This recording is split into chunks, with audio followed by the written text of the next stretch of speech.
Meanwhile, as the search for survivors intensifies this morning, authorities are facing growing questions about whether enough warnings reached those most at risk.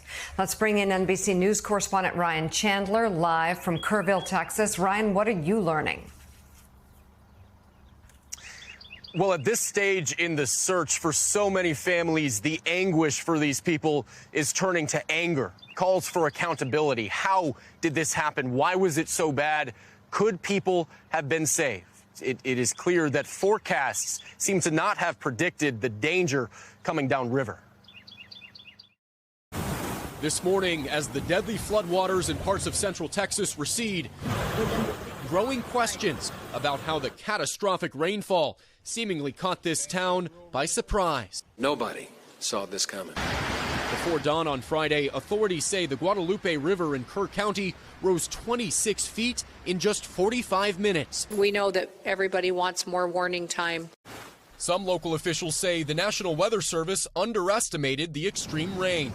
It did not predict the amount of rain that we saw. The agency says an initial flood watch was issued Thursday afternoon. By 1:14 Friday morning, a flash flood warning was in effect in Kerr County. Hours later, around 4, that warning was upgraded to a flash flood emergency in parts of the county, alerting residents of imminent danger. Scrutiny also turning to the area's warning systems. The county's top elected official telling the AP it considered a flood warning like a tornado siren a few years ago, but, quote, the public reeled at the cost. The flash flood emergency, just the latest unexpected weather disaster in recent years. In 2024, after making landfall in Florida, Hurricane Helene ravaged the southeast, killing more than 200. We were not prepared for this. The storm dumping rain on mountain towns like Asheville, North Carolina, resulting in a once-in-a-thousand-year flooding event. Weeks later, Hurricane Milton wreaked havoc across Florida. The storm intensifying at one of the fastest rates in history, leaving entire communities underwater. Back in Texas, hope fades into heartbreak, with so many lives swept away in the sudden storm waters. So as the White House defends the National Weather Service, President Trump has activated federal resources. Of course, we know Secretary Noem was here. He has activated FEMA, which we should note is an agency that the president says he wants to eliminate. Meanwhile, at the state level, I was talking with a state legislator yesterday who said while they are out of session right now, he thinks there may be a role for state lawmakers to have some oversight here, to look at warning protocol and to review whether smaller counties like this have the resources they need to respond to disasters. Guys. Absolutely. Very good questions, and we hope to hear the answer to those as soon as possible. Ryan, I'm curious, this area has a history of flooding, so I'm wondering how that history compares to what happened this time. And also this camp, which had such a rich history. So many generations of children were sent to that camp.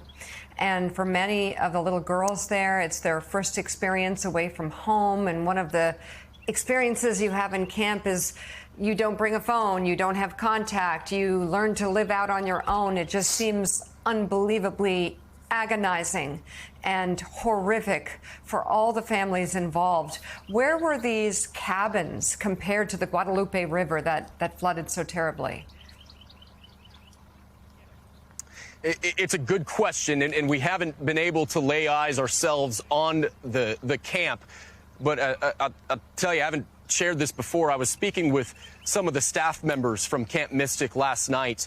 No cameras rolling, just trying to learn from their experience. I asked them that exact question about the layout of the camp. Were these cabins in danger?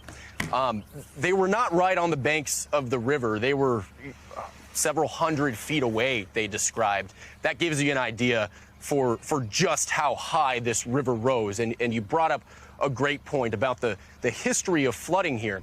To say that this disaster was unprecedented or unpredictable is false. Back in 1987, 10 people died when disastrous flooding came through this same area. So this is a community that does not underestimate this river. This was far worse than it has ever been. People didn't think it would be this bad. But certainly now there are a lot of questions for how we can better prepare for the future as we continue to grieve the past and all of these families that are now missing their campers and their loved ones, Mika. NBC News correspondent Ryan Chandler reporting live from Kerrville, Texas. Thank you very much for your reporting this morning.